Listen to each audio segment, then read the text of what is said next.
Alhamdulillah pada kesempatan pagi hari ini, ya, di tengah suasana yang penuh dengan karut-marut, ya, kita sudah bahas kemarin pekan lalu, ya, Kang Ayi, ini negara dipenuhi sebenarnya, ya, dengan fakta mafia, begitu, ya, dan pekan ini kita kemudian dihadapkan kondisi yang semakin menyesakkan, gitu, ya, dengan kenaikan BBM, ya, khususnya kemudian Pertalite, ya, kemudian biosolar, ya, dan kemudian yang tidak kalah mengagetkan juga adalah Pertamax, ya, yang sebelumnya sudah naik, gitu, ya, dan sekarang dinaikkan lagi, begitu, ya.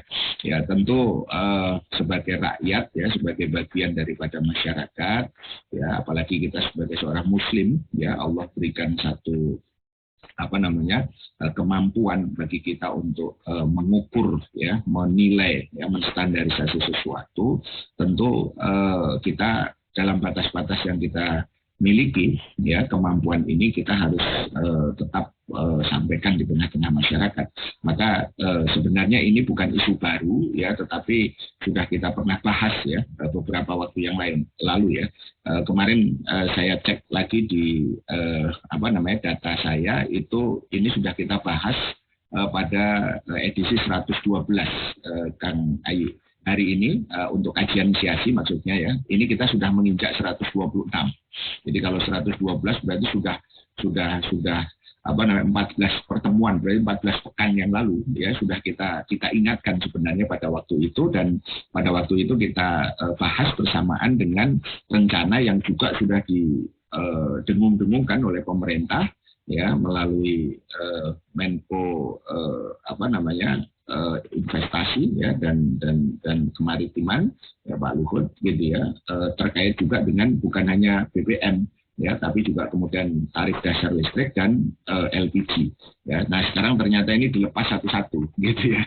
Jadi per September ini. Jadi makanya kita hari ini, kalau waktu itu sudah kita sampaikan dengan judul ada apa di balik, ya, rencana kenaikan, ya, BBM, ya, kemudian TDL dan juga LPG. Hari ini kita ingin tegaskan ulang untuk siapa sih sebenarnya kenaikan BBM ini dan liberalisasi migas itu. Agar apa? Agar kita memahami bahwa persoalannya bukan sekedar persoalan mampu atau tidak mampu untuk membeli. Ya, kenapa? Karena kemudian muncul satu pikiran yang menurut saya sangat-sangat justru jauh dari sikap kritis, begitu, ya. Dan ini mungkin lebih memberikan sikap pesimisme, gitu, ya. Ya, ada ungkapan begini kira-kira, Kang Ayi dan juga sahabat-sahabat rahmatullah, Bapak Ibu sekalian, yaitu bahwa, ya, mudah-mudahan kita masih bisa membeli, atau yang penting kita bisa membeli daripada harga murah tapi kita tidak bisa membeli. Nah, gitu. Itu berkembang di banyak WA group dan segala macam. Saya ingin tegaskan bahwa logika seperti ini sebenarnya justru menyesatkan, gitu. Bagaimana tidak disebut menyesatkan, begitu kan? Karena apa? Murah saja tidak bisa membeli, dia menganggap mahal pun bisa membeli, ini kan tidak masuk akal. Kalau murah dia bisa membeli, ya, mahal tentu saja secara alamiah orang akan patut bertanya kenapa naik, kan, begitu kan. Jadi di sini kemudian saya ingin menyampaikan dua hal, nanti kita akan bahas lebih rinci, bahwa di situ argumen seperti ini, ya, itu tidak mampu untuk membedakan ada satu wilayah yang berkaitan dengan keyakinan bahwa ketika kita mampu membeli karena rizkinya dari Allah, kita yakin bahwa rizki itu memang dari Allah Subhanahu Wa Taala, itu wilayah akidah.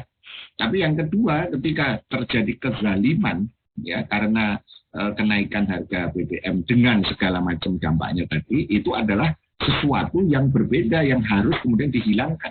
Kenapa? Karena kezaliman itu jangan sampai kemudian dibiarkan.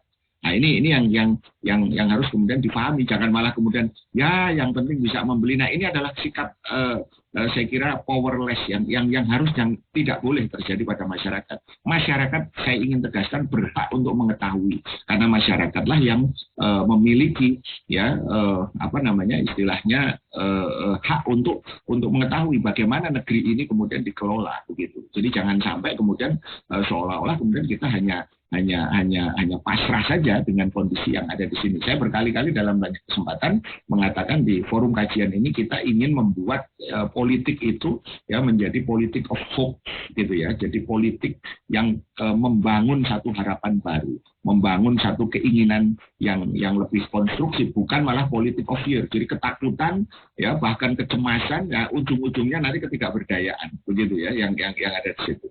Oke, baik kita mulai dari sini untuk siapa kenaikan BBM dan liberalisasi migas ini kita runutan faktanya dulu. Saya kira agar nanti kita lebih rinci. Kita sudah tahu ya pemerintah memberlakukan kenaikan harga BBM ini ya itu menurut saya sangat ironis gitu ya. Sangat ironisnya begini ya ketika disampaikan rencananya itu di awal September kemarin gitu ya, awal September ternyata ditungguin ya karena diperkirakan itu akan terjadi begitu ya pada tanggal 1 September ya sebagai awal bulan begitu ya, ternyata tidak terjadi dan itu antrian mengular ya di mana-mana ya. Saya per malam tanggal 1 itu ya, malam 1 September itu melihat di beberapa tempat langsung pada malam hari itu, Masya Allah. Dan ketika ditanyakan ya ini khawatir besok naik ya karena sudah sinyal-sinyalnya tadi itu sudah disampaikan gitu kan, sudah konon bagi-bagi bansos dan segala macam gitu ya gitu ya. Nah ini kan sudah dibaca sebagai satu indikator gitu ya, tapi ternyata tanggal 1 nggak naik ya, terus kemudian orang masih percaya jangan-jangan besoknya tanggal 2 ternyata tanggal 1 juga kebetulan saya juga pulang agak malam begitu ya. Saya lihat di beberapa SPBU itu juga kemudian sama mengular juga masih malam-malam itu ya, malam tanggal 2-nya itu begitu ya. Dan ternyata ya mungkin orang mulai berpikir pada saat itu, oh ini jadi sebenarnya kapan begitu ya. Sebagian orang kemudian mengatakan oh jangan-jangan ini nanti ada indikasi tidak jadi atau sebaliknya. Nah, itu kira-kira lah keraguan yang terjadi masyarakat. Tapi yang menarik, ini yang menurut saya menarik ya, di tanggal 3 September kemarin, gitu ya. Jadi hari Sabtu di tengah-tengah kondisi yang saya mendapatkan informasinya ini saya ingin cerita sedikit, gitu ya. Mendapat informasinya itu kurang lebih 2 sampai 3 menit ya sebelumnya, gitu ya. Jadi berlakunya kan 14.30, pengumumannya kan kurang lebih 1 jam ya 13.30. Jadi ketika saya sedang mengisi satu acara terus kemudian masuk WA di salah satu grup gitu kan ya, bahwa 13.30 tadi ya, jadi sedang berlangsung itu pengumuman itu gitu ya. Dan saya kira ini secara semiotik ya, saya ingin mengatakan kalau selama ini kan kalau pemerintah mengesahkan undang-undang itu kan malam kan gitu ya, malam. Kita masih ingat ya dulu undang-undang TikTok itu ya yang belum selesai sempurna diketik tapi sudah diketok, itu undang-undang Ciptaker yang akhirnya juga kandas ya sebagai sebuah undang-undang yang inkonstitusional bersyarat. Sampai hari ini juga masih belum jelas ya yang ada di situ bagaimana itu rinciannya. Nah ini terang-terangan. Jadi saya menduga ini ada sebuah keterus-terangan gitu ya dari pemerintah. Udah apapun yang kemudian dia lakukan sekarang malam-malam mungkin dianggap orang masih sembunyi-sembunyi. Nah, ini terang-terangan dilakukan. Jadi ini menurut saya adalah sebuah pertunjukan yang menurut saya sangat-sangat tidak mendidik dalam konteks pendidikan politik itu ya. Ya kalau dia mau menaikkan ini dong, pertimbangkan argumen-argumen masyarakat, karena dia bukan satu-satunya orang atau pihak yang kemudian punya kewenangan ya. Masyarakat tentu saja kemudian harus bicara tentang masalah ini, dan apa yang terjadi hasilnya ini ya. Jadi saya menganggap bahwa apa yang terjadi tanggal 3 ya September tanggal 13 jam 13.30 itu adalah sebuah terus-terangan ya, sebuah kemudian istilahnya mungkin tadi ya menunjukkan sikap asli lah begitu daripada pemerintah, bahwa mereka ya tidak peduli lagi dengan apa yang kemudian dirasakan oleh rakyat, baik dari sisi pertimbangan sebelumnya ya maupun juga kemudian berbagai keluhan-keluhan yang ada di tengah-tengah masyarakat gitu ya. Jadi artinya harga ini ya kemudian kita bisa lihat dari ini ya, bertalih dari 7.650 menjadi 10.000 ya, biosolar ya yang dari 5.150 menjadi 6.800 ya, 12 Pertamax yang sudah dinaikkan ya sebelumnya 12.500 dinaikkan lagi menjadi 14.500. Jadi pada titik ini kita menjadi sangat ironis begitu ya, apa sebenarnya yang kemudian terjadi dengan hal-hal yang terjadi ini ya. Di dalam satu headline itu disebutkan tidak sesuai dengan janji kampanye, maka pengamat itu menyebut harga BBM berdampak kepada kepercayaan publik gitu ya kepada Jokowi. Kita lihat aja nanti apakah ini. Nah, yang menarik ini ada berbagai teman-teman ya yang kemudian ini mengingatkan gitu ya, justru malah bukan naikkan upah. Nah ini di kalangan teman-teman buruh, bukan harga BBM justru gitu ya. Ini kan ironis ya. Jadi upahnya sendiri, kemudian harga daya belinya sendiri kemudian sudah sangat pas-pasan begitu, sementara kemudian harga BBM semakin kemudian dinaikkan begitu ya. Dan saya kira ini sangat luar biasa. Padahal sebelumnya ada beberapa fraksi yang kemudian menyatakan penolakannya, dan inilah yang menjadi bagian dari runutan rangkaian fakta drama-drama tadi itu. Wah, kelihatannya menolak, tapi ternyata kemudian ya semuanya setuju begitu kan ya sebelumnya ya, tapi ini sebelumnya ya yang kemudian terjadi ya, faktanya tidak percaya yang ada di sini ya. Pada satu sisi yang lain ya, pemerintah kan sering mendengungkan itu ya, kalau harga minyak dunia naik begitu kan itu wajar kalau dinaikkan, tapi kalau kemudian harga minyak itu mengalami penurunan mestinya kemudian diturunkan. Nah, harga minyak dunia itu sedang dalam keadaan menurun, bahkan per 1 September nih ya 2022 tadi itu ya itu mencapai 95,64 US dollar ya per barel, yang berarti masih di bawah asumsi makro di dalam APBN kita, yaitu 100 US dollar per barel. Oleh karena itu seharusnya harga-harga BBM ya kalau asumsinya itu mengikuti harga pasar, itu sebagaimana yang terjadi di negara lain diturunkan juga gitu. Ini kita malah jadi aneh gitu.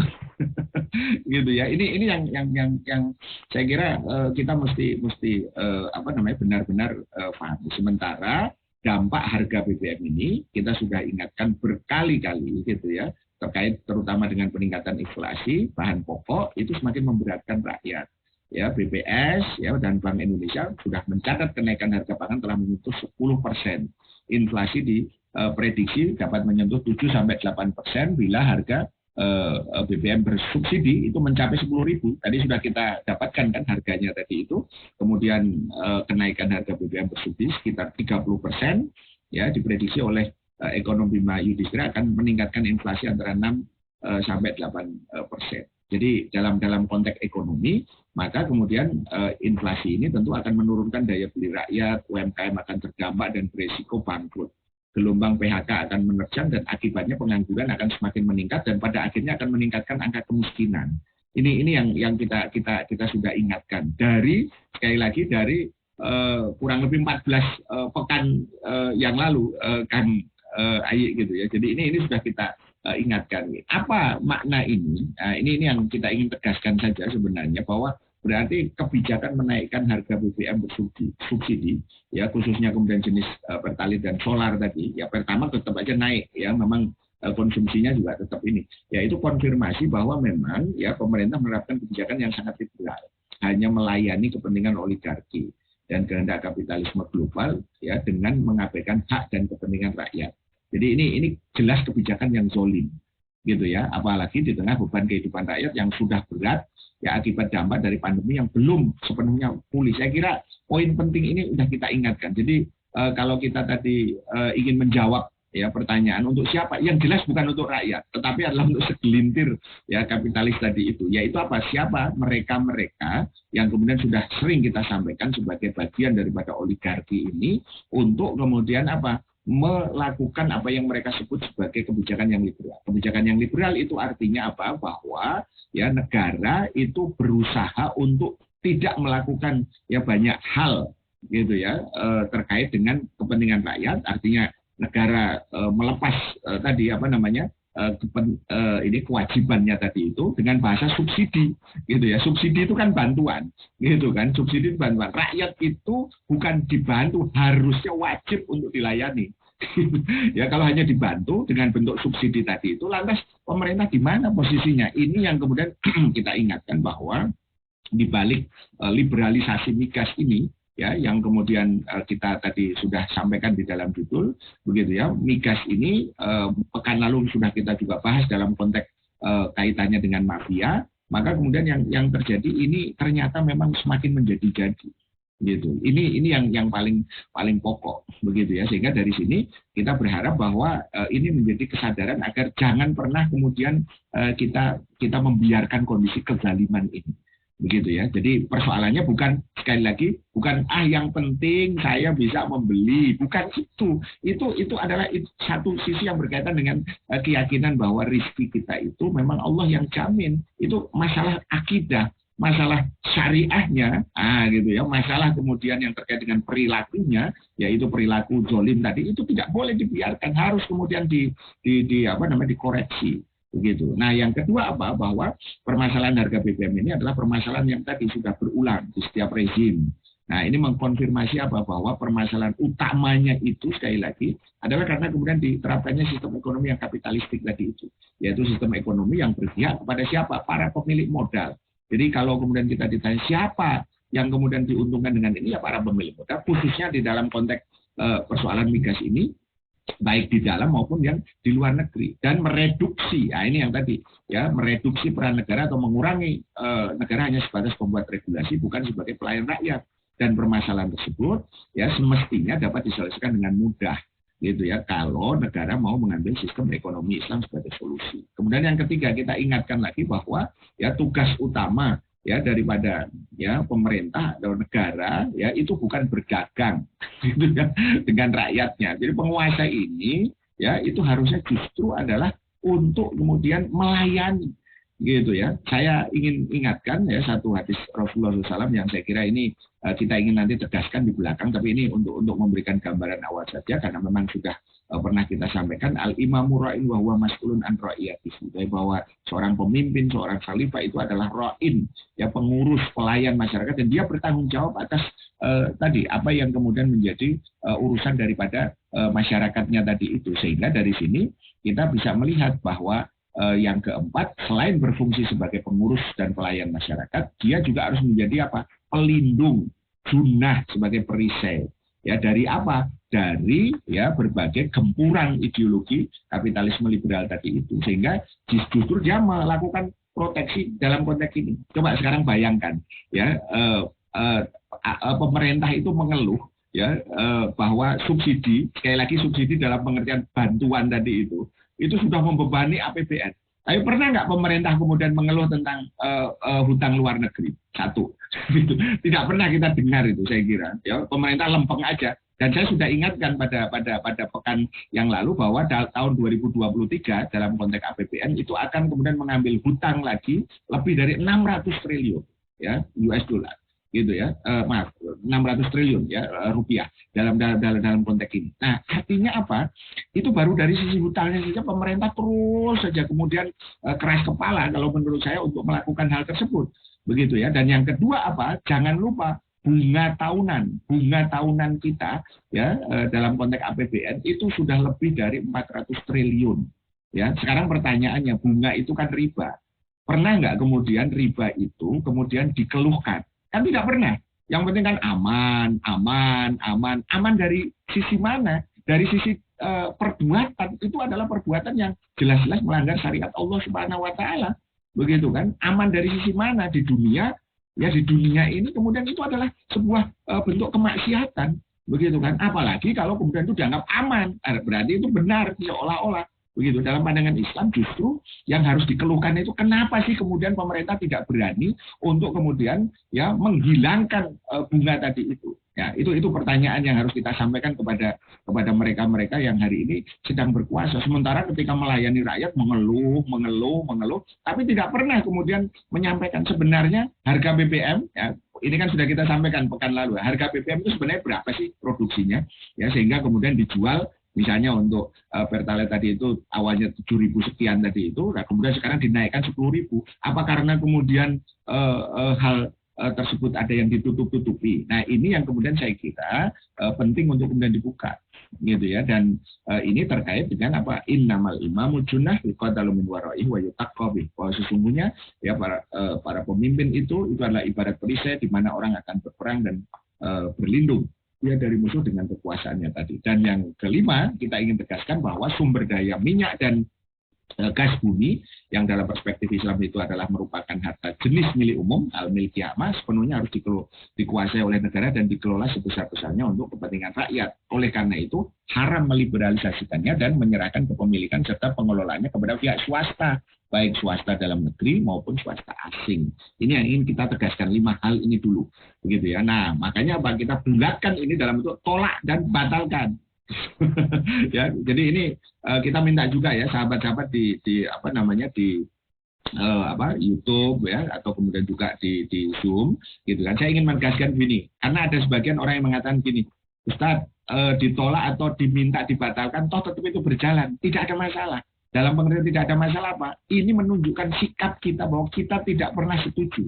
Jangan sampai kemudian justru kita kemudian ya malah mengikuti ya dengan sikap pasrah tadi itu, ya kita berikan satu sikap tegas ini agar jangan sampai kemudian apa? Jangan sampai kemudian kita menganggap bahwa kezoliman ini itu sesuatu yang biasa.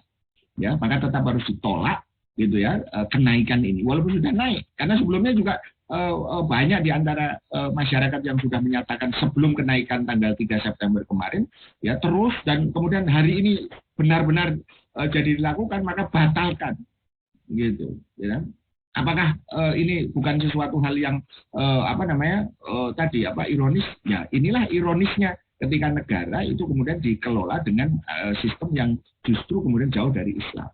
Nah, makanya sekali lagi kita ingin tegaskan untuk siapa kenaikan BBM dan liberalisasi migas ini. Ya jelas untuk melayani kepentingan kapitalis tadi itu, swasta negeri maupun juga kemudian luar negeri tadi itu, bukan oleh rakyat. Ini yang ingin kita tegaskan. Nah, mari kita lihat fakta-fakta ke belakang agar kita menjadi lebih runut, jangan hanya sekedar persoalan naik gitu kan, tetapi mari kita lihat lebih dalam ya. Beberapa waktu yang lalu kita sudah sampaikan kan bahwa tadi conditioning itu dilakukan. Pertanggal 19 Agustus ya Pak Luhut itu sudah ngomong gitu ya bahwa minggu depan, nah gitu ya. Ini saya nggak tahu sebenarnya yang lebih berkuasa ini ya siapa begitu ya. Jadi minggu depan ya Presiden akan umumkan gitu ya. Karena Pak APBN sudah menanggung subsidi bahan bakar minyak sebesar 502 triliun gitu ya. Padahal sebenarnya itu untuk energi. Kenapa? Nah, disebut oleh ekonom senior kan, kita sudah sampaikan ya beberapa waktu lalu besar bahwa subsidi BBM 502 triliun. Kenapa? Menurut Pak Antoni, gitu ya, Direktur Political Economy and Policy Studies itu mengatakan bahwa ya justru yang menjadi fakta ya dalam konteks dokumen tadi itu ya total subsidi menurut Perpres itu ya sebesar 502 triliun. Ya angka itu adalah jumlah total subsidi energi. Ingat ini, bukan hanya BBM. Itu ada dalam slide nomor 6 yang menurut beliau ya terkait dengan APBN tadi itu. Jadi ya dengan kata lain beliau mengatakan bahwa ada indikasi di situ kebohongan. Ya seolah-olah BBM lah yang kemudian ini. Padahal dalam konteks besaran subsidi BBM-nya sendiri, jadi bukan energi ya, harus dibedakan. BBM itu hanya satu saja daripada ini, karena yang lainnya ada LPG, ada listrik dan segala macam yang ada di situ gitu ya. Dengan kata lain, beliau mengatakan subsidi BBM itu mencapai 14,6% dari total subsidi BBM dan LPG yang dipatok tadi 77 triliun tadi itu. Jadi dari sini kita bisa simpulkan, kata beliau ya, bahwa besaran subsidi BBM bukan 502 triliun, namun hanya sekitar 59,98 triliun, katakanlah bulat 60 triliun gitu ya. Coba bandingkan dengan utang luar negeri tadi dari sisi bunganya saja ya 400 triliun, ini kemudian mensubsidi 60 triliun kira-kira gitu ya. Jadi ini yang saya kira penting untuk kemudian kita renungkan gitu loh. Kok bisa gitu ya ini kemudian terjadi. Makanya kemudian tadi kita ingatkan runutan ke belakang tadi kan, ya bukan hanya BBM saja. Ini coba perhatikan ini ya. Jadi kalau BBM ini sudah kemudian sekarang dieksekusi sekarang ini, jangan lupa tentang masalah LPG dan juga kemudian bisa jadi light listrik. Ya, Pak Luhut lagi-lagi ini, ya, yang itu mengatakan overall secara keseluruhan akan terjadi kenaikan nanti. Pertama, Pertalite, ya kalau premium belum, premium belum saja susah dicari, ya. Jadi kalaupun nanti naik juga di mana nggak ada, ya mungkin. Nah jumlah gas LPG yang 3 kilo, ya itu juga kemudian nanti akan bertahap 1 April, nanti Juli, bulan September, sekarang sudah bulan September, ya nanti akan bertahap dilakukan oleh pemerintah. Jadi ini yang harus kita runut bahwa ini bukan persoalan yang sekali jadi yang ada di situ. Ya, bahkan kemudian dengan tegas Menteri Keuangan Bu Sri Mulyani mengatakan Pertamina rugi 191 triliun. Ya, PLN ya 71 triliun ruginya loh ya, ruginya gitu kan yang ada. Jadi kita bertanya-tanya ini sebenarnya untuk apa semua ini terjadi, khususnya kalau kaitannya dengan isu BBM hari ini begitu ya. Pertamina yang katanya itu kata Bu Sri Mulyani ini ya itu rugi 191 triliun, ya berarti ada sesuatu masalah yang jauh lebih besar. Apakah rugi itu diselesaikan dengan kenaikan BBM? Itu kan itu pertanyaannya. Berarti apa? Siapa yang membuat kerugian? Kemudian siapa yang harus menanggung ini semua? Kan kalau dengan kenaikan ini jelas rakyat yang kemudian mengalaminya. Ya, sekali lagi kita ingin tegaskan itu, dan sudah banyak penolakan tadi, ya banyak yang kemudian menegaskan tolak ya kenaikan BBM. Sebelumnya lagi ya beberapa bulan yang lalu juga sudah ada banyak dari kalangan masyarakat, ada pengusaha, ada ulama, ya pada saat itu sudah tegas, baru rencana saja sudah diingatkan, ditolak pada waktu itu. Ya ini salah satu contohnya misalnya di depan DPRD ya Jawa Barat misalnya begitu. Nah, saya ingin kembali kepada poin ini, Kang Ayi dan sahabat-sahabat rahimahullah, sebenarnya ada apa sih dengan ini semua gitu lah. Ini kita coba rincikan agar walaupun kemudian kita tidak setuju, dan jangan lupa ya ini sambil kemudian nanti kita ngobrolin tentang masalah ini, Kang Ayi, seperti biasa kita ingin tegaskan gitu ya. Mohon support dari sahabat-sahabat rahimahullah untuk juga bersikap begitu ya, khususnya untuk di ngaji subuh untuk edisi kajian siasi ini. Bagaimana sikap sahabat-sahabat gitu ya tentang kenaikan ini. Dan pertanyaan yang kedua itu untuk siapa sih? Gitu. Apakah sejalan dengan apa yang saya sampaikan tadi, atau mungkin ada yang mungkin punya ini punya istilahnya pendapat sendiri gitu ya. Kenapa? Karena sekali lagi ya kita sudah pernah sampaikan ada 7 argumen setidaknya ya untuk menolak rencana kenaikan tadi itu. Jadi kita tetap dalam posisi menolak dan menuntut pembatalan tadi itu. Kenapa? Dari sisi analisis mikronya dulu ya, kita lihat satu gitu ya. Ini udah jelas, ini sudah berkali-kali kita sampaikan bahwa itu ya harga kenaikan BBM akan meningkatkan inflasi gitu ya. Yang intinya adalah kondisi ekonomi rakyat itu ya itu akan kemudian mengalami semakin beban yang semakin susah. Sementara kondisi kita hari ini itu masih dalam keadaan yang belum lepas sepenuhnya ya dari dampak dari pandemi ini satu begitu ya, sehingga kenaikan harga ini sudah pasti ya. Dengan solar naik saja itu sudah pasti ya, angkutan umum itu pasti akan naik nanti ya. Kalau angkutan transportasi itu naik, maka harga-harga yang lain juga tentu ya akan terkerek ya yang ada di situ. Yang kedua, kita sudah ingatkan tadi gitu, ini untuk menegaskan saja rinciannya bahwa liberalisasi sektor migas menyebabkan harga BBM menjadi lebih mahal ya dari yang seharusnya.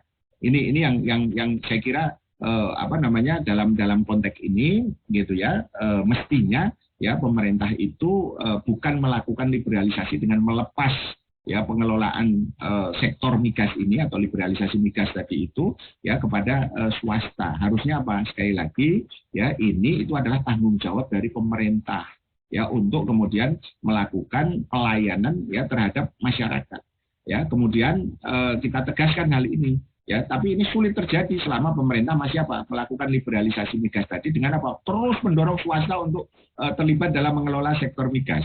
Gitu ya. Nah, ada contoh kasus yang menarik kan kemarin yang sempat terjadi kan, ada netizen yang kemudian mengatakan, loh Pertamina menaikkan harga situ, kok ternyata dari swasta yang lain ada yang lebih rendah, gitu ya. Ya saya sebut lah ya, karena ini saya kira sudah menjadi fakta umum, yaitu dari Vivo, yaitu harganya 8.900. Maka kemudian nanti kita akan sesuaikan kepada mereka. Gitu. Maksudnya itu mereka akan didorong untuk naikkan harga gitu. Ini kan jadi aneh gitu.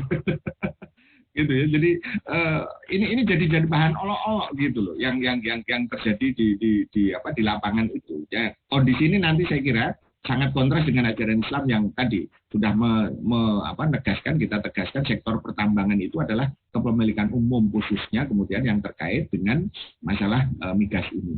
Ya, jadi artinya apa? Liberalisasi migas ini bukan malah justru kemudian mensejahterakan rakyat, tapi hanya justru mensejahterakan segelintir orang ya, para pemilik modal dari para swasta tadi, terutama swasta asing ya dalam konteks ini, begitu ya. Dan yang ketiga, kita sudah ingatkan bahwa ya jangan menganggap rakyat itu sebagai beban ya, karena pemerintah tadi ngeluh tadi ya, dua kata kan, mumet ya dan yang satu itu adalah apa ya, ruwet. Ya, makanya kemudian saya sudah pernah ingatkan dua kata ini. Kenapa? Karena kalau rakyat itu dijadikan sebagai beban, begitu kan, yang terjadi adalah apa? Ya orang kan ingin untuk kemudian melepaskan beban. Coba kalau misalnya kita punya anak itu kemudian kita pandang sebagai beban, pasti kita ngeluh terus. Tapi coba kalau kemudian anak itu dipandang sebagai sebuah amanah, ya maka kemudian walaupun berat memang, maka dia akan kemudian senantiasa berusaha untuk mengurusnya dengan sebaik-baiknya. Jadi ini yang saya kira penting untuk kemudian ditegaskan, dan ini sikap tersebut pembebanan APBN tadi itu karena apa? Karena ini konsekuensi daripada pengelolaan APBN yang menggunakan sistem kapitalisme. Ya, APBN dalam sistem kapitalisme ya sumber pendapatan itu ya yang terbesar dari pajak. Ya, bukan dari tadi kepemilikan umum. Kepemilikan umum itu kan hanya dapat bagian kecilnya saja. Ya, yang berupa pajak dan mungkin hal-hal yang lebih kecil lagi ya yang ada di situ. Nah, kalau kemudian nanti sumber utamanya pajak itu tidak terpenuhi, maka yang dilakukan pasti hutang. Gitu kan. Nah, itu yang ada. Nah, hutang kita ingatkan lagi ya, biar kita tidak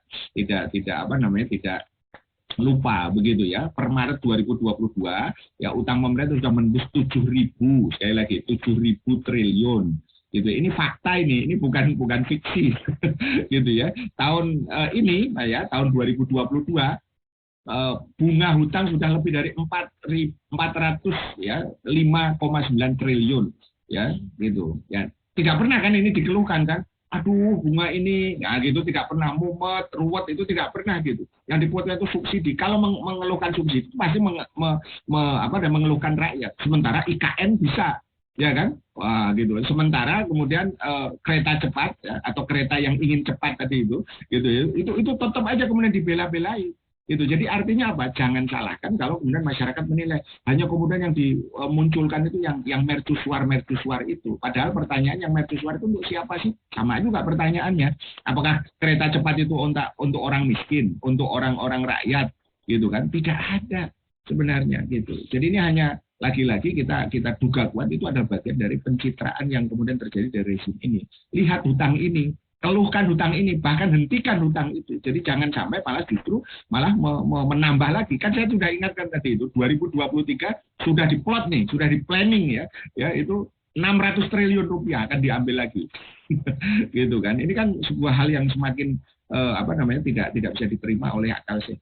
Yang keempat ya, apa alasannya? Kita sudah sampaikan ya, karena kemudian pemerintah tadi itu tidak memiliki political will yang cukup kuat ya untuk membangun kilang gitu ya, sehingga permintaan BBM impor terus meningkat dan energi security Indonesia itu menjadi sangat rentan. Sudah pernah kita sampaikan begitu kan, dalam konteks ini keberadaan tentang kilang.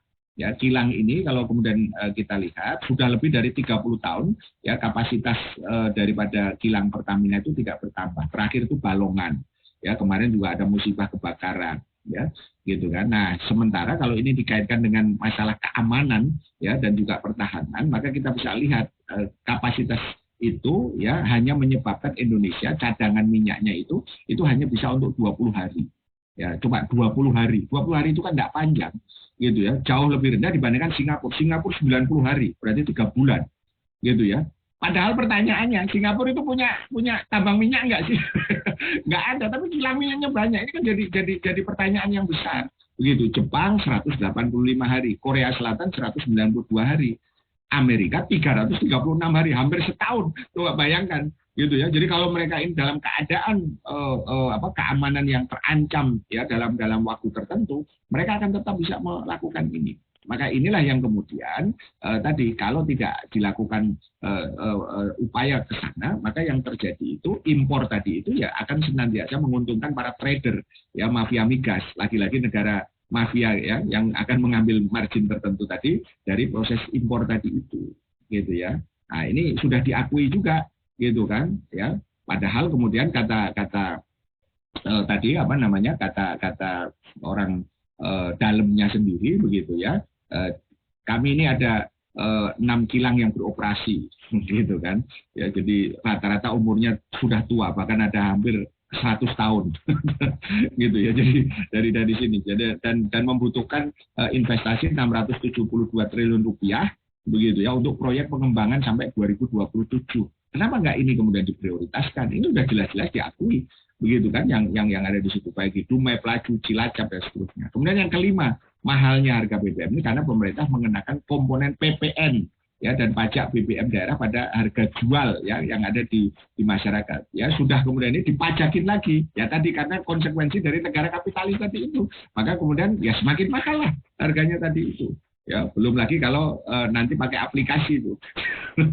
Yang sampai hari ini kita juga tidak tahu bagaimana kemudian runutan berpikirnya gitu ya yang ada di situ. Keenam ya kita lihat ini ya, maka kemudian kita bisa melihat bahwa harga yang terkait tadi itu ya tingginya harga BBM tadi itu juga terkait dengan tadi dipengaruhi oleh demand ya, kebutuhan untuk spekulasi di pasar komoditas berjangka ya. Ini kita tidak akan bahas terlalu ini, tapi ini kita ingatkan.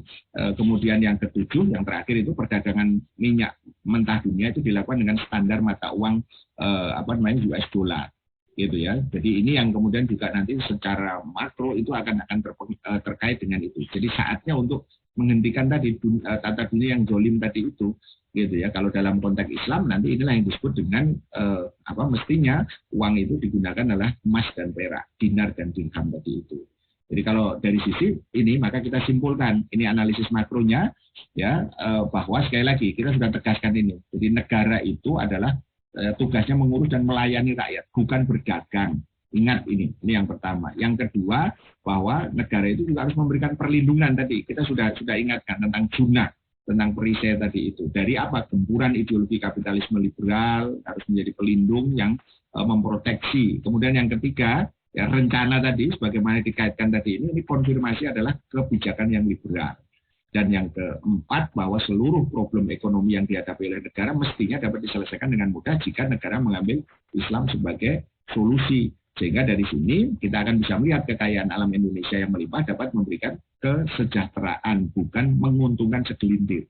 Ya, makanya apa? Kita tegaskan ulang ini ya secara makro bahwa desain ya pengelolaan ekonomi, terutama penguasaan negara atas seluruh harta jenis milik umum, termasuk terkaitnya dengan migas, itu harus kemudian diposisikan sebagai kepemilikan umum. Al-muslimuna syuraka'u fi salasin fil kala wal ma' wal nar. Kaum muslimin berserikat dalam 3 perkara, yaitu padang rumput, air, kemudian api. Ya, ini kita tegaskan. Nah, satu hal lagi yang saya ingin sampaikan, ada apa di balik ini semua dan untuk siapa ya liberalisasi ini? Ya, sekali lagi kita ingatkan tentang postur yang terkait dengan apa yang disebut dengan negara korporasi. Ya, di mana kemudian kita bisa melihat negara justru tidak hadir, negara gagal di dalam kemudian melakukan fungsinya tadi, karena apa? Akar masalahnya karena tadi menerapkan sekulerisme, kapitalisme, demokrasi tadi itu. Kita sudah ingatkan, ini tidak bosan-bosan kita ingatkan, jangan sampai kita hanya berpikir di ujung, hanya kemudian di hilir, tapi hulunya gitu ya, hulunya ini, pokoknya gitu ya, di pangkalnya itu, yaitu apa? Ketika negara ini kemudian menerapkan sistem sekulerisme, kapitalisme, demokrasi, maka yang terjadi dampak-dampak ini itu adalah konsekuensi logis tadi. Akibatnya apa? Penyimpangan dan kemaksiatan. Berkali-kali saya sampaikan slide ini untuk mengingatkan jangan pernah kita melupakan keadaan yang sekarang ini terjadi. Ya, ketika negara itu ada dalam cengkraman kapitalis dan politikus yang bersekongkol, negara menjadi instrumen kepentingan bisnis, keputusan politik itu mengabdi kepada pemilik modal, maka yang terjadi oligarkilah yang kemudian berkuasa. Maka rakyat itu akan kemudian terzolimi. Nah, ini udah jelas kan, terzolimi udah jelas kan, kehancuran dan fasad. Pertanyaannya, masih mau ditambah lagi?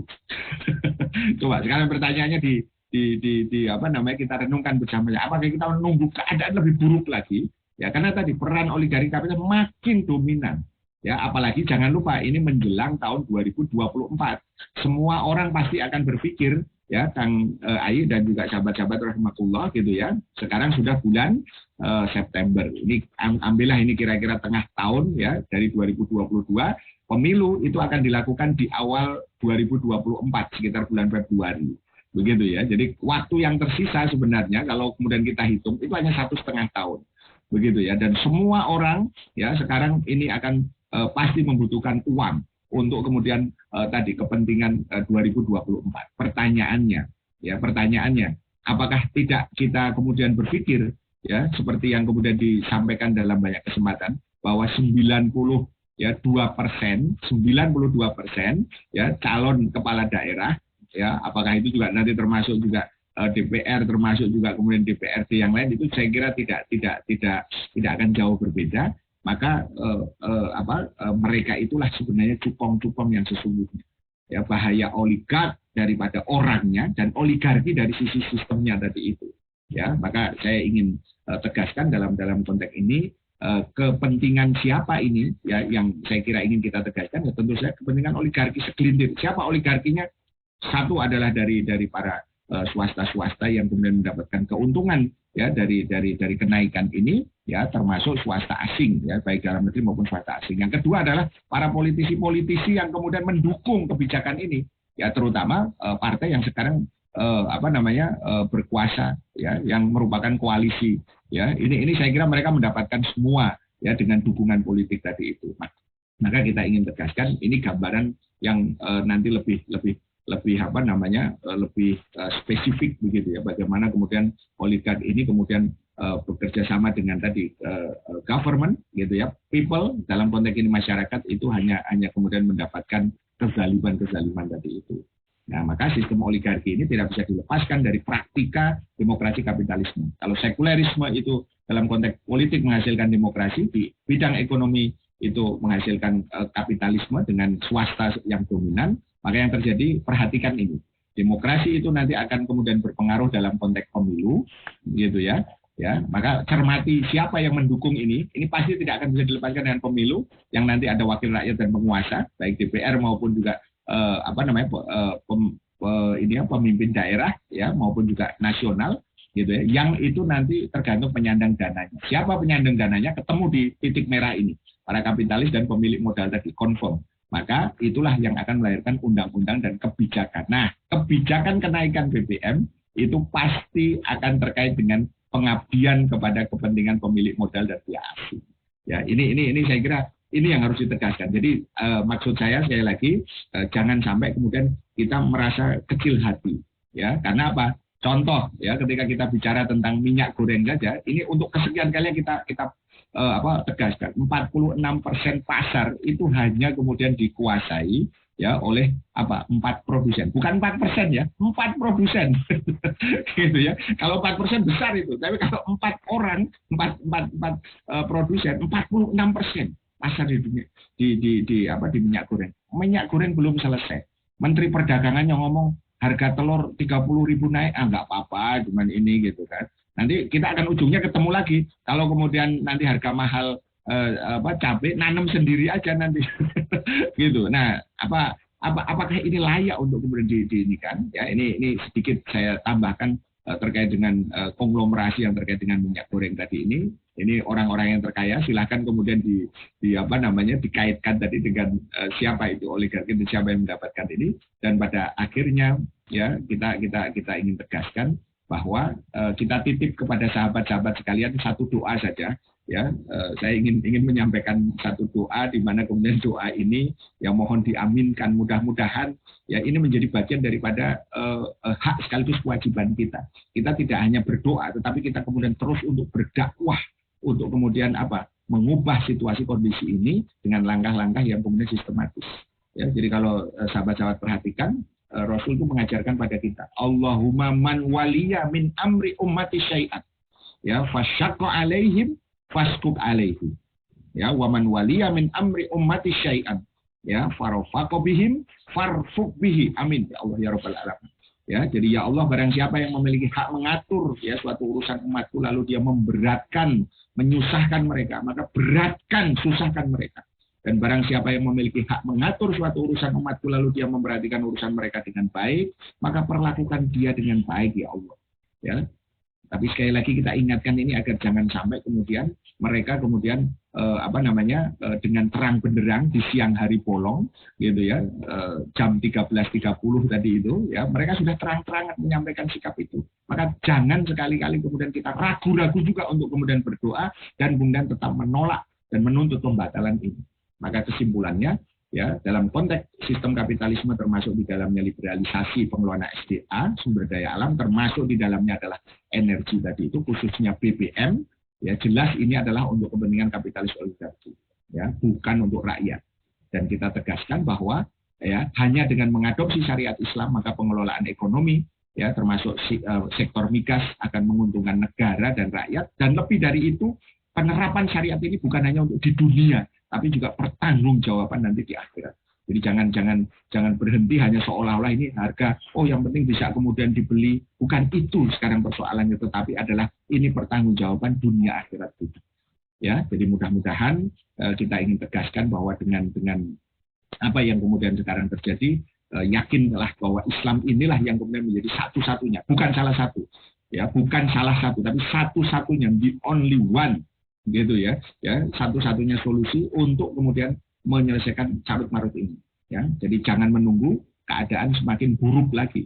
Ya, dan implikasi politiknya saya kira dua. Satu, kita terus untuk kemudian mendorong adanya kemudian keniscayaan perubahan sistemik, ya menuju Islam. Dan yang kedua, para pelaku perubahan itu harus secara kolektif, secara berjamaah harus terus kemudian konsisten, istiqomah di dalam mengikuti teladan dakwah Rasul dalam rangka perubahan sistemik tadi itu. Terima kasih Kang Ayi dan juga sahabat-sahabat rahimakumullah. Mudah-mudahan ini menjadi bagian daripada medium kita untuk sharing ya terkait dengan kondisi ini, dan tetap ya kita punya harapan. Jangan pernah kemudian lepas harapan dan jangan terjebak kepada logika-logika yang justru malah kemudian menyesatkan tadi itu, sehingga akhirnya yang terjadi malah bukannya kita care, peduli, tetapi apa yang kita bisa lakukan hari ini, itulah yang harus kita lakukan. Satu, kita melakukan terus tadi doa, saya titip doa. Yang kedua adalah dakwah, ya dakwah dan dakwah agar kemudian apa, terus perubahan ini, ya. Dan dengan itulah kemudian insya Allah mudah-mudahan kita akan dihadapkan pada satu harapan akan pertolongan Allah Subhanahu Wa Taala, akan kemenangan Islam. Amin ya Allah ya Rabbal Alamin. Terima kasih. Assalamualaikum warahmatullahi wabarakatuh.